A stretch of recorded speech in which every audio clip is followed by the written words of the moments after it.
เริ่มต้นคลิปด้วยการเดินทางมื้อนี้สิเดินทางไปจังหวัดหนองคายซึ่งเพิ่นมีพิธีทรงตั้งปริยญธรรม3ประโยคที่วัดโพไซพระอารามหลวงจังหวัดหนองคายถือว่าเป็นจังหวัดที่ไกลพอสมควรว่าเดินทางจากอุบลราชธานีใช้เวลาเดินทางก็ประมาณ6ชั่วโมงก็มาฮอดวัดโพไซพระอารามหลวงซึ่งเป็นเทื่อแรกที่เคยมาวัดนี้ถือว่าเป็นวัดคูบ้านคูเมืองประดิษฐานหลวงพ่อพระไสยซึ่งเป็นพระศักดิ์สิทธิ์พระสำคัญที่ชาวบ้านเคารพนับถือโดยเฉพาะในช่วงเทศกาลสงกรานต์ที่ปรากฏภาพเวลาแห่หลวงพ่อเพิ่นลงมาจากอุโบสถให้ฮดให้สงน้ำนี่โอ้ยคนหลายแฮงเทื่อนี้ก็ถือว่ามาเป็นเทื่อแรกได้มากราบมาสักการะมาบูชาหลวงพ่อเพิ่นเพื่อความเป็นสิริเป็นมงคลภายในอุโบสถซึ่งเป็นสถานที่ประดิษฐานหลวงพ่อพระไสยก็กว้างใหญ่โอดโถงมีความงดงามบรรยากาศเงียบสงบเนาะมื้อนี้อาจจะมีพระภิกษุสามเณรมาเป็นจำนวนหลายเพราะว่าเพิ่นสิมาตั้งปริยญเนาะทรงตั้งปริยญหรือเว้าภาษาง่ายๆก็คือการรับพัดเป็นมหาปริยญ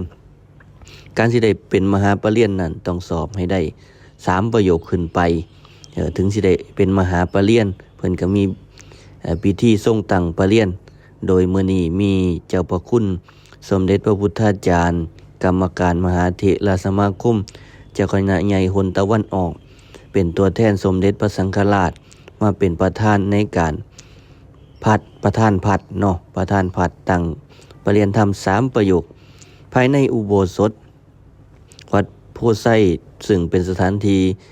ประดิษฐานหลวงพ่อพระไสยนี่ข้างผนังนี่เพิ่นก็มีภาพจิตรกรรมฝาผนังประวัติหลวงพ่อพระไสยว่าความเป็นมาเป็นจังไดมีการวาดทศศาสตร์เนาะสาดกต่างๆงดงามถือว่ามาเทื่อนี้ก็บ่เสียเที่ยวได้มากราบมาขอพรองค์หลวงพ่อเพิ่นเพื่อความเป็นสิริเป็นมงคลให้กับชีวิตรัตนะตนานุภาเวนะรัตนะตยเตสัสสาขอเดชะคุณพระพุทธกำจัดทุกข์ให้มีสุขสิริศักดิ์เป็นหลักฐานขอเดชะคุณพระธรรมรัตน์ขจัดพานให้พุทธพองไพศาลพ้นผ่องไพขอเดชะคุณพระสังฆรัตน์ขจัดโลกให้หายโศกชืบจนค้นขานไขขอเดชะพระไตรรัตน์ดังชัดใจให้เจริญไว้เจริญสีทวีพ้นทุกคนเถิดอันอำนวยอวยพรให้ทุกท่านที่มาเบิ่งคลิปนี้นำเนาะบรรยากาศดีเพราะว่ามื้อนี้ฝนครึ้มฟ้าครึ้มฝนเบิ่งทรงแล้วฝนคือสิตกแต่ว่าก็ในช่วงพิธีก็บ่ทันเห็นตกเด้แต่ว่าบรรยากาศดีในบรรยากาศในช่วงที่เพิ่นรับพัดเรียบร้อยแล้วนี่เพิ่นออกมาจากพิธีทรงตั้งปริยญก็มีสาธุชนผู้ใจบุญผู้ที่ติดตามมาแสดงความยินดีอนุโมทนาในความภาคเพียรพยายามของพี่มหาหลวงพ่อมหาหลวงตามหาเนาะน้องเนนมหาตั้งปริยญแล้วก็ยังมีการมอบใบประกาศประโยค1 2ซึ่งเป็นจุดเริ่มต้นของการสิได้เป็นมหาปริญญานั่นล่ะมองง่ายๆได้ประโยค1 2ก่อนจังสิเป็นประโยค3เนาะคนหลายแฮง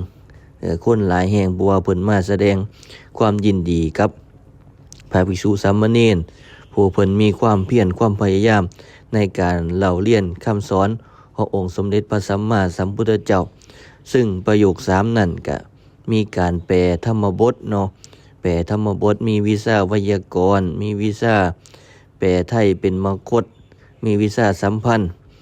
มีวิชาบุรพภากว่าเพิ่นสิสอบผ่านเมื่อใดก็ใส่ความวิริยะอุตสาหะเป็นอย่างหลายชาวบ้านชาวเมืองเพิ่นก็เลยอนุโมทนามาแสดงความยินดีมาให้กำลังใจนี่แหละถ้าบ่ให้กำลังใจเพิ่นก็บ่มีกำลังใจในการไปเล่าเรียนศึกษาเพราะว่ามันยากแต่ว่าถ้าเพิ่นมีกำลังใจเนาะมีกำลังใจในการเล่าเรียนศึกษาเพิ่นก็ได้เรียนสั้นสูงๆขึ้นไปเพื่อนำธรรมะนั้นนำมาเผยแผ่ให้สาธุชนผู้ที่อุปถัมภ์อุปถากเพิ่นนี่แหละญาติโยมบรรยากาศของวัดโพไซพระอารามหลวงเพิ่นมาหลาย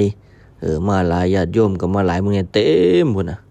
เพิ่นมาแสดงความยินดีนำหลวงพี่หลวงพ่อมาหาเพิ่นเนาะอันนี้คือบรรยากาศของการต้องประเรียนที่เดินทางมาวัดโพไซในมื้อนี้หลังจากนั้นก็ได้ไปดูริมโขงเนาะไปย่างเบิ่งบรรยากาศริมโขงไปแถวลานพญานาคหรือเพิ่นเอิ้นหยังก็บ่ทันฮู้นี่แหละบรรยากาศโอ้เย็นจ่อยๆเย็นสบายเย็นสบายบ่มีแดดเลยมื้อนี้บ่มีแดดครึ้มฟ้าครึ้มฝนจอบอยู่ว่าจักฝนสิตกยามใดมีพญานาค2ตนที่เพิ่นอยู่ริมโขงนี่เนาะนี่ริมโขงฝั่งทั้งพุ่นก็สิเป็นฝั่งบ้านเพื่อนบ้านเนาะหลังจากนั้นก็ได้ขึ้นเขาเอิ้นหยังสกายแลบสกายแลบเพื่อสิไปส้มไอ้ศาลากูแก้วศาลากูแก้วนี่อยากไปเบิ่งหลายเทื่อแล้วแต่ว่าก็ยังบ่ทันได้ไปจักเทื่อบ่ยังบ่มีโอกาสได้ไปเคยมาอยู่ดิเคยมาเคยผ่านแต่ว่าก็บ่ได้เข้าไปเบิ่งว่าเป็นจังไดก็เลยถือโอกาสนี้เขาได้ไปเบิ่งไปส้มว่าเป็นจังไดภายในศาลากูแก้วได้เบิ่งแต่รายการเนาะเพิ่นถ่ายเบิ่งโอ้นี่บรรยากาศทั้งในพอเข้าไปเบิ่งแล้วโอ้สมกับเป็นหม่องที่เขาเจ้ามาถ่ายรายการผีต่างๆเนาะรายการผีต่างๆที่สิเหมาะข้างในก็สิมีรูปปั้นหลายศาสนาอยู่ดิถ้าสังเกตเบิ่งนี่บ่แม่นมีแต่ศาสนาฮินดูศาสนาพุทธศาสนาบ่แม่นมีเกือบทุกศาสนานี่มั้งเนาะเพิ่นถ่ายจังถ่ายภาพบรรยากาศมาให้เบิ่งว่าเบิ่งเอาว่ามีรูปปั้นหยังแน่ทางนี้ก็บ่ฮู้คือกันว่ามีรูปปั้นหยังแน่ก็สิมีศาลาแก้วกูอยู่จังหวัดหนองคายน่ะเนาะผู้ใดเคยไปเคยมาเคยแวะเคยชมอาจจะฮู้แต่ว่านี่เพิ่งเคยมาเทื่อแรกบรรยากาศด้านในคนก็เข้ามาเบิ่งหลายพอสมควรเพราะว่าผู้บางคนเพิ่นเดินทางมาจากต่างจังหวัดเพราะว่ามื้อนี้จังหวัดหนองคายซึ่งวัดโพไซนั่นเป็นเจ้าภาพในการตั้งปาเรียนเนาะเพิ่นอาจละ12จังหวัดพุ่นล่ะ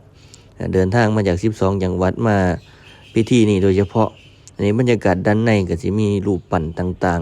ๆรูปปั้นต่างๆโอ้มันยังนัวนี่เนาะอันนี้ก็ท่านฮู้คือกันอาจจะเป็นพระพุทธรูปอันนี้สังเกตเบิ่งน่าจะเป็นพระพุทธรูปเนาะรูปปั้นพระพุทธรูปยืนปางยืนน่าจะเป็นปางหยังปางประท่านพรหรือปางหามญาติเนาะฝั่งทั้งขวามือนี่อาจจะเป็นพระสังกัจจายใหญ่ๆที่เห็นไกลๆที่เห็นไกลๆฝั่งนี้ก็มีปางไสญาติปางนาคปกอาจจะคำแม่นผิดก็ขออภัยเด้ออันนี้ทางฝั่งทั้งนี้ก็จะมีงูว่องส่วนหัวนี่เป็นงูส่วนโตนี่เป็นส่วนหัวนี่เป็นคน